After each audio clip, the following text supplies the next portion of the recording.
bartend and catch you skipping. That's all I've ever known him to do.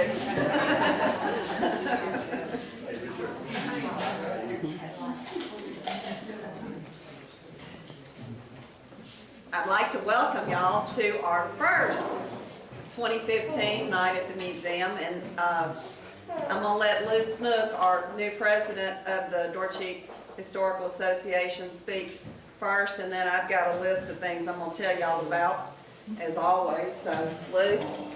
And I'm going to be really quick. Because this is Cora, Lou, Becky, and Carlton's fault that I'm up here to begin with. So have any right to see them. I basically wanted to thank everyone for St. Jude, for what we raised this year and what we've done for the last 39 years. It means a lot to me because Ann was part of my family. And it's such a pleasure to be from a town that can do that much for that good a cause. So thank y'all very much. Sure.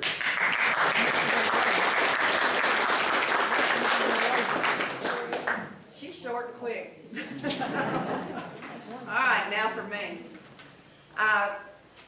Most of you were here at our last meeting in October. Of course, you remember it was Cora Lou's Christmas program where we read stories from our Christmas book. And if you remember, a part of Cora Lou's story was about a little boy named Bobby that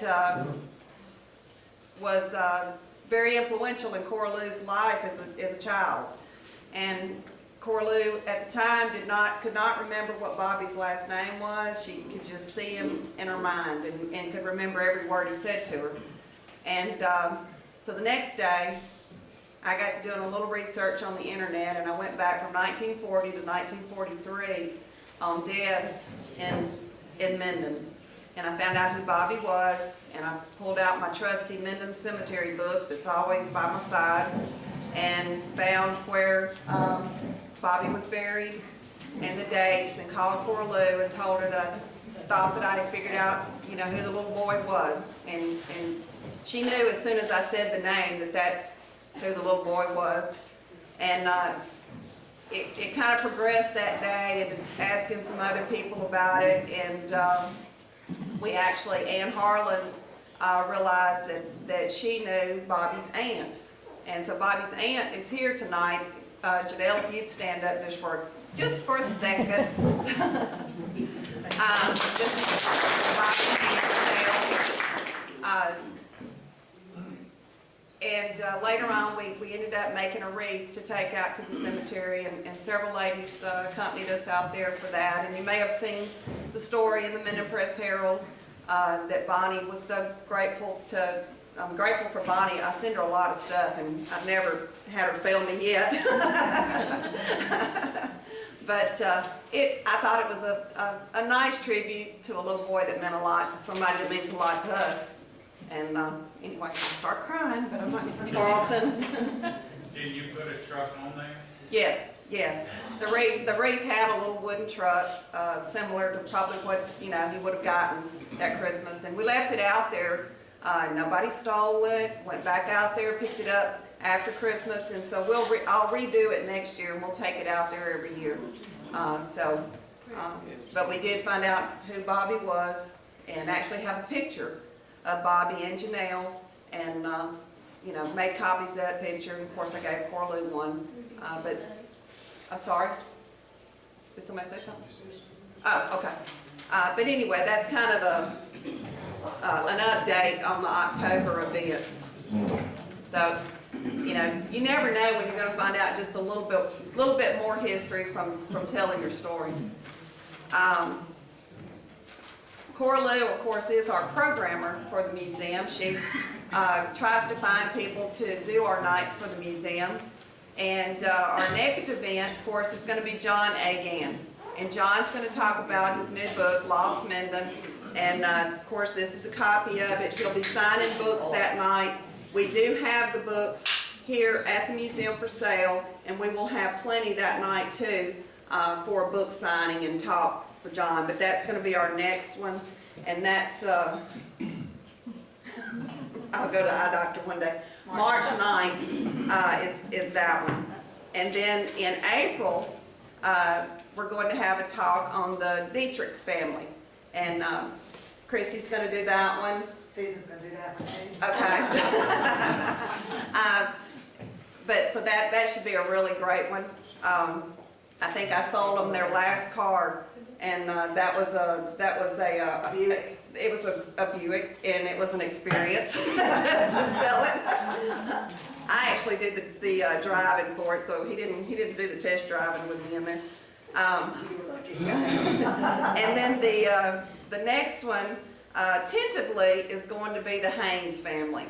I think Freddie Louise, they talked about it. Corley's really pushing hard for that one. So that should be a really great one in May. So lots to look forward to. Then of course, after that we take our summer break.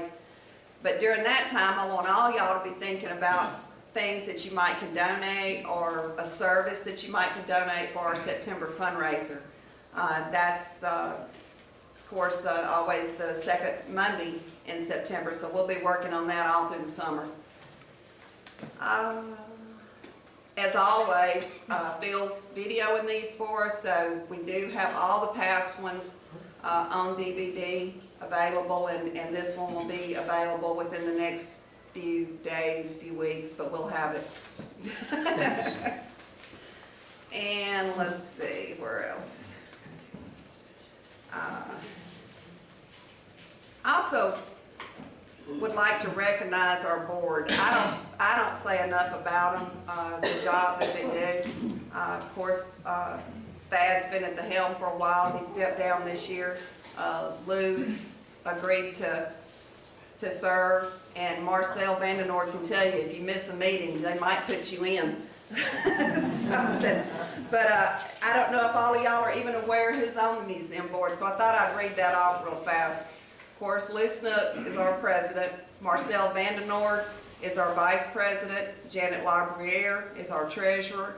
Ann Harlan is our recording secretary. Richard Campbell, Charlotte Martin, Pat Stevens, of course, John A. Gans, our parish historian. Coralie Robinson, Dr. Roy Phillips, Carlton Prothrow, Lonnie Simpson, Richard Knowles, Becky Marvin, Janice Moran, Kay Elson, Ben Baldwin, and Marcus Wren is our board member emeritus.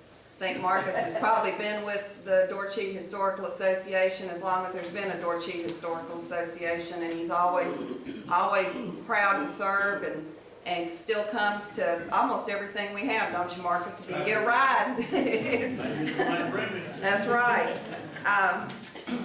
But, you know, I just don't say enough about them, but the museum would not be where it is today without them, and without all of you, of course, too. And now I'm going to move on here. These things that we do have become so important. We have captured so much history, and as I go back in there and spin that little DVD holder around, a lot of those folks, a lot of that history, you know, I'm sure glad we got it. There's just some amazing stuff in there, and I know Lou can tell you that one of the ones that, where is Lou? Right here. One of the ones that, you know, that we use the most, I guess, or has been seen the most is Mr. Willis. Luke, stand up and tell them about how that one gets used. Well, my husband is the president of the Barksdale Museum. And of course, Mr. Willis did a lot of the World War II videos. And Terry will take those and go to a meeting somewhere in Shreveport, or if he has something special at the Barksdale Museum, we'll show those videos there. I think he's bought 10 since we got them, because every time he buys one to take over to show somebody, they want it. So he gives it to them, and we have to come back and get another one. But he's one of the favorite ones for the. Especially, you know, with his amazing recall, and he's still doing good. Still doing good. Well,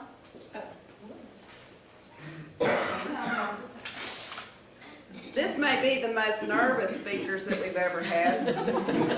So if they fake and fall out, we'll just carry on. But Ann Mays Harlan and Bonnie Jamieson Culverhouse are first cousins. And so they're going to speak about the Lifes and the Jamiesons. And, you know, just so much history in both of those families. And I think they've really done a lot of research to prepare for this, and pretty nervous about it. And I told them there's no reason to be nervous. You're among friends, and if you get messed up, just keep rolling with it. So who's going to speak first? Ann. She handed that off fast, didn't she? Okay, well, Ann's going to be our first speaker, and you all right? Okay.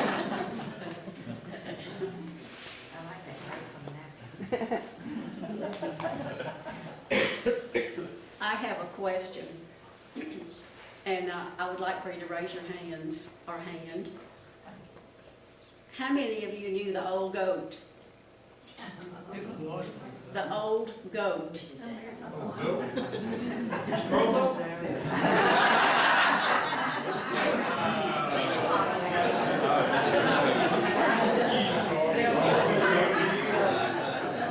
More on that later. In early 1976, Grandmother sent me one of the many newspaper articles published about Granddaddy's clock collecting hobby. I must have responded that I was putting the article in my family photo album. Here is part of her reply to my thank you note to her. We too enjoyed the article. Hope a lot of people read it. So many people have said to us how much they wished they had kept some of the things they threw away when one or both of their parents or grandparents died. In spite of how modern or advanced so many younger people feel, they would be surprised how much a past heritage plays in their lives. So glad you children recognize this fact. Now for a little background history. John Jamieson, Granddaddy's grandfather, was born in Scotland. They moved from Scotland to the United States. He settled in Woodville in Wilkinson County, Mississippi, and married Mary Lenora Price in 1849. Their son, our great-grandfather, Fielding Turner Jamieson Sr., is buried in a private cemetery in Wilkinson County, Mississippi. My sisters, Jamie and Beth, have visited this cemetery and seen the grave marker for our great-grandfather, Fielding Turner Jamieson. The cabin where our grandfather, Fielding Turner Jamieson was born is also on this property. And there is a photograph of that cabin up here that Jamie took in 1986 when she visited that area. Our great-grandmother, Mary Jane Nettles Jamieson, was pregnant with Granddaddy when his father died. As a youth, because of the circumstances of his birth, having been born after his father died, Granddaddy was called on to cure earaches by blowing in the offending ear and to perform other such wondrous miracles.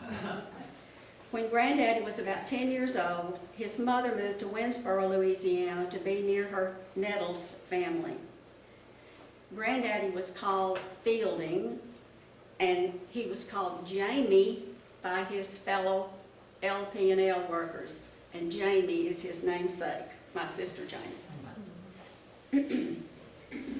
Grandmother's grandparents, the Charles Pearce family, moved from Birmingham, England, to Cape Town, South Africa, where William Wheeler Pearce was born. 3 of the Pearce's 5 children were born in Cape Town. The family moved back to England, and before coming to the U.S., they traveled by boat in 1871 to New Orleans and settled in Whistler, Alabama. I could not find Whistler, Alabama on the map. so I had to Google it. That town disappeared and became Pickard, Alabama, which is now a suburb of Mobile. Louise Elizabeth Wheeler Pearce died shortly after, and Mr. Pearce, a stonemason, moved to Meridian, Mississippi. He died in 1912 and is buried in Meridian. Their son, William Wheeler Pearce, married Lelia Alice McLemore. I've always wondered where Uncle Pierce's name came from. William Pearce Jamieson. Well, he was named after his mother's mother, or daddy, his mother's daddy. Sadie Mae Pearce was born in 1901. When grandmother, Sadie, was at a young age, Lelia moved her family to Winsboro, Louisiana, probably to be near her McLemore family. Fielding and Sadie Jamieson met in Winsboro and married in January 1917. Their children, Fielding Turner III, Mary Elizabeth, and William Pearce Jamieson, were born in Winsboro. Fielding, Sadie, and the three young children moved to Minden in 1929 after the 1927 Mississippi flood. At one time, I was visiting with grandmother and asked her why they moved to Minden. And she said they left Winsboro because of the flood and didn't want to live in that flood zone again. And I said, well, you moved to Tornado Country. And she said, yes, but I don't want to have to deal with the snakes in a flood. Granddaddy worked for the Louisiana Power Light Company from 1926 until he retired in 1960. He started out with Louisiana Power and Light on construction crews and as a lineman. We were told that Granddaddy was 1/8 Indian and as a result was not afraid of heights, therefore climbing poles and putting up lines. His family did live in Mississippi Choctaw Indian country. He also read electric meters for LP&L customers. When they moved to Minden, they moved into the house at the substation at Gillard. Granddaddy eventually became the superintendent of the substation. Grandmother worked as a nurse in the nursery at Minden Hospital. I've heard many stories about friends' experiences with her when their children were born. I want to talk about Pat Culverhouse first. Pat's mother told me that Mr. Culverhouse couldn't stay out of the nursery when Pat was born, that he would go straight into the nursery and pick Pat up and walk around with him, and grandmother would tell him that he could not come in the nursery. There were other babies in there, that he couldn't come in and spread germs, but he continued to do it and she continued to stay mad at him about it. That's what was wrong with him?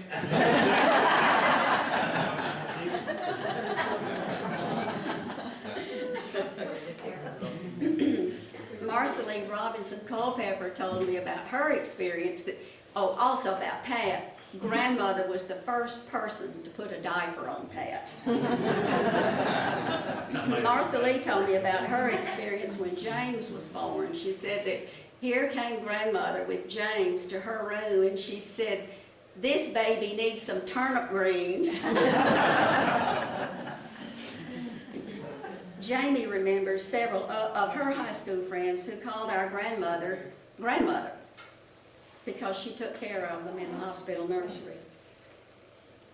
Sadie and Fielding lived at Gillard from 1929 until the mid or late 1940s, when they moved into town to a house on Buchanan Street. They moved back to the Gillard house a few years later and were there until he retired in 1960. While they were living at Gillard, they became close friends with John and Fanette Leftwich, known as Fay Leftwich, who lived near them at Gillard at the time. Mr. Leftwich worked for the railroad, but he had a watch and clock repair business in his home as a hobby. This is where Granddaddy became interested in collecting clocks and learning to repair them. He was, I guess, kind of a snob about his clocks. because they had to be American-made antique clocks. Grandmother and Ms. Leftwich started an antique business together. And one of my memories when they lived on Buchanan was the antique shop was in the living room in Grandmother's Buchanan Street home. And I had to walk through the living room and couldn't touch anything till I got back to the next room. Grandmother helped Granddaddy with the clock repairs and building the clock shelves. Here's one of his clock shelves right here on the table. Some of the glass fronts on the clock shelves would have whatever was painted on that front, which was a reverse painting on the glass, was damaged or missing, and Grandmother was able to repair that painting on those glass doors. And on some of those old clocks, some of the numbers would be missing off the face of the clock or damaged, and she was also able to repair that.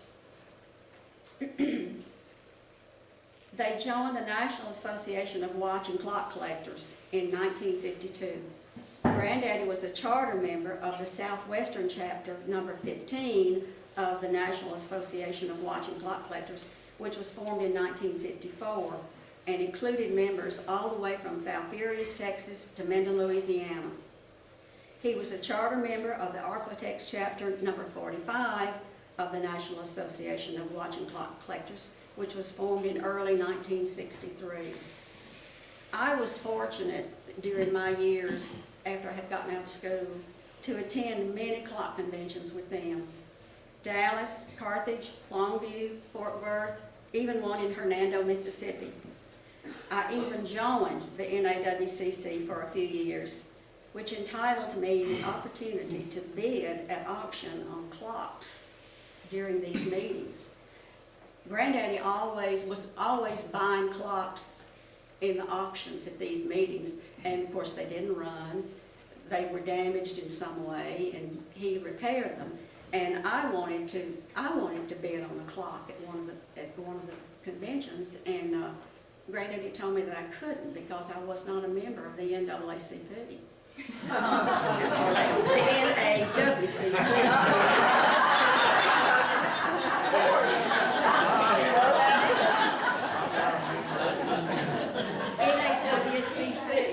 I was not a member. Well, I fixed that real quick. I joined. At the next clock meeting, I asked Granddaddy to help me bid on a clock. I didn't know what I wanted.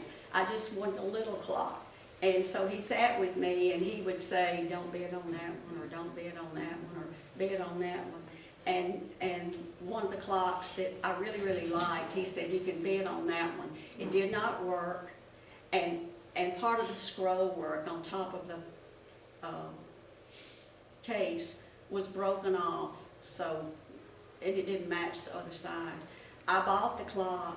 Granddaddy made the piece to match the other side and got the clock running. And I want you to know, to this day, that clock has not quit. And that was at least 35 or 40 years ago.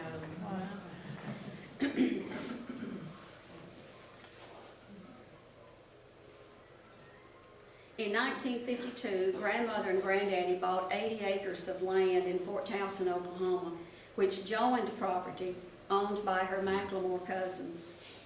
Granddaddy used holly and cherry wood from that property to make the kitchen cabinets in the home at 706 Elm Street, which they bought in 1958. About 20 years after they bought this house, I commissioned one of my friends in South Texas to make this painting. It's a watercolor. She was a real good friend of mine. And I called Stan Quaid and asked him to go by and take photographs of the house. And he did, and mailed them to me, and I mailed them to my friend in San Antonio, and she did this painting, and I gave it to Grandmother and Granddaddy for Christmas. Well, that wasn't the end of the story. The next time I came home, Granddaddy had made this easel, and the bottom part of the easel was once the part of a dresser that held the mirror.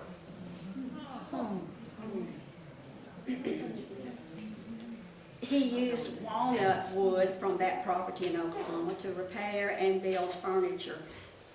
The home on Elm Street was furnished with East Lake furniture they had been collecting for years. Most of it was purchased in need of repair.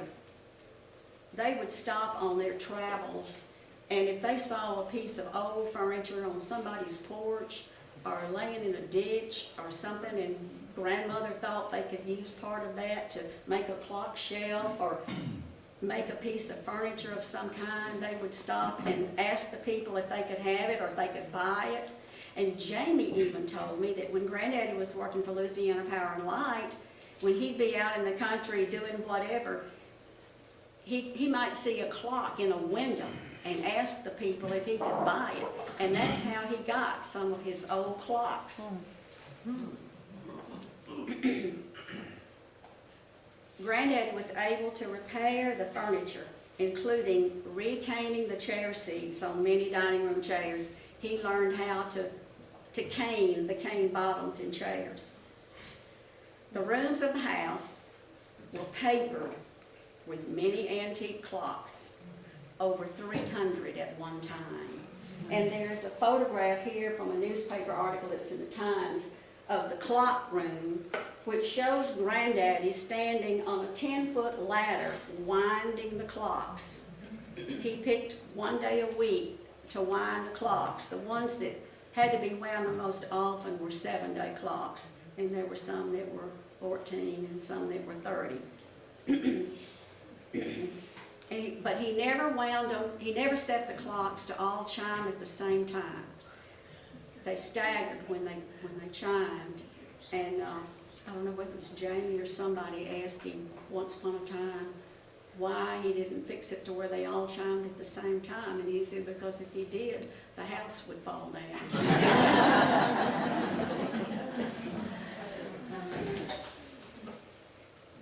As part of that climbing that 10-foot ladder, to me that reminds me of, was that Choctaw Indian heritage showing up?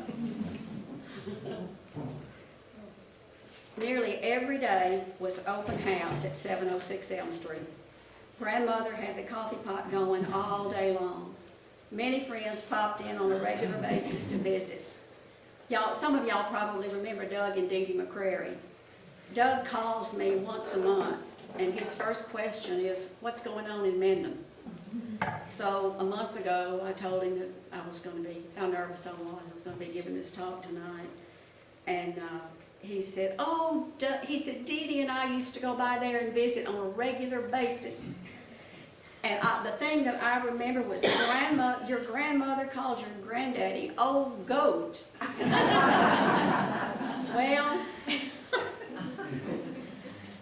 I researched old goat, and then Jamie helped me. Many times the nickname old goat is associated with, or is a term of endearment, meaning grumpy old man, possibly associated with stubborn or uncooperative. Jamie said, I expect that's where it originated with grandmother, especially if it didn't start until he retired. We never heard her call him old goat until he retired. Of course, then he was in the house all the time. I would see it as a fitting nickname that would arise out of the bantering back and forth between a man and a bossy wife. This resulted in many people giving them china and glass billy goats. They acquired quite a collection, including a few nanny goats. And I remember that I gave them one of those billy goats. When grandmother was 75, she and Aunt Jo, Fielding Taylor Jamieson Jr.'s, no, the third's a wife, made a trip to England and Scotland. They found Jamieson relatives who invited them to dinner in their home. Grandmother also purchased fabric of Jamieson plaid. I don't know what happened to that fabric, but I did see it. And Jamie thinks that grandmother made Granddaddy a vest out of it because she remembers seeing him wearing a plaid vest at one time. As an end to my part of the program, I'd like to say I worked for Uncle Pearce in his office during holidays and summers from my senior year of high school and through my college education, a major in accounting because of my favorite uncle. His offices were right across the street from here in the McInnes building. One of the treats of working for Uncle Pearce back then was Warren Dietrich. His office was right down the hall, and he kept me entertained most of the day. In 1988, Uncle Pearce was awarded the Louisiana Tech Tower Medallion. He invited Jamie and me to be his guests at the awards dinner. I flew home from Corpus Christi to share that honor with him. Jamie also came over from Shreveport, and we joined him at Tech for that. Now I have to put in a plug for the Press Herald. If you're not subscribing to the Press Herald or buying it on Thursdays, you're missing a treat. I am addicted to Pat Culverhouse's perspective column on the editorial page. That ends my part of the program.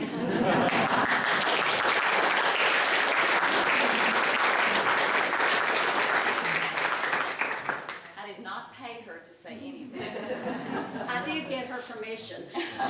but I think I do owe her for doing this for me. One of the reasons that I was nervous about doing it was because I don't have a lot of people I can go back and ask questions. That's part of the problem with my family. Almost everyone's gone. But I did have an ace in the hole because, as Lou was talking about John Willis, he's my uncle by marriage. He was married to my mother's oldest sister, older sister Lillian. And I did call him and ask him to share some memories with me, which he did. And that's part of what I'll read tonight, because nobody can say it more eloquently than Uncle Johnny. He just has a way about him. I went home from work a little bit early today to kind of look through my notes. And as I can see, I've got them all mixed up. And I thought I would just kind of practice them a little bit. And I texted Pat to say I was trying out what I was going to say tonight on the dogs.